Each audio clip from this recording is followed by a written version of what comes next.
When I first moved to the quaint little town of Eldergreen, I was enchanted by its picturesque streets and the warm, albeit peculiar, hospitality of its residents. But there was one thing they all seemed to agree on, a constant, almost desperate reminder to stay awake after sunset. I dismissed it as an odd local custom or perhaps an inside joke that newcomers like me weren't privy to.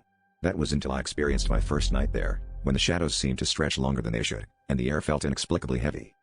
My curiosity got the better of me, and I decided to ask the local librarian, Mrs. Hargrove, about it. Her eyes darted nervously around the room, and she whispered, "This town. It has a history. The dark comes alive here, and it feeds on those who sleep. People have vanished." She handed me an old, leather-bound book filled with accounts of those who had mysteriously disappeared, always during the night, always after they had fallen asleep. The stories were chilling, each one eerily similar, yet unique in its own horror.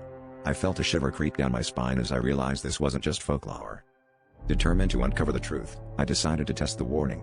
That night, I positioned myself by the window, fighting the urge to sleep as the clock ticked past midnight. The silence was deafening, broken only by the occasional rustle of leaves. Just as weariness began to overtake me, I saw it, a dark, shifting figure in the street, moving with a predatory grace. I blinked, trying to focus, and it seemed to notice. The figure turned, revealing hollow eyes that glowed with an unnatural light, and I understood why the townsfolk were so adamant.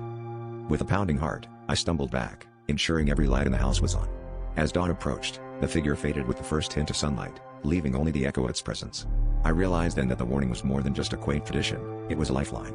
The townspeople weren't trying to scare me, they were trying to save me. Now, as the sun sets each day, I brace myself for another sleepless night, knowing that in Eldergreen, the darkness is very much alive and always watching.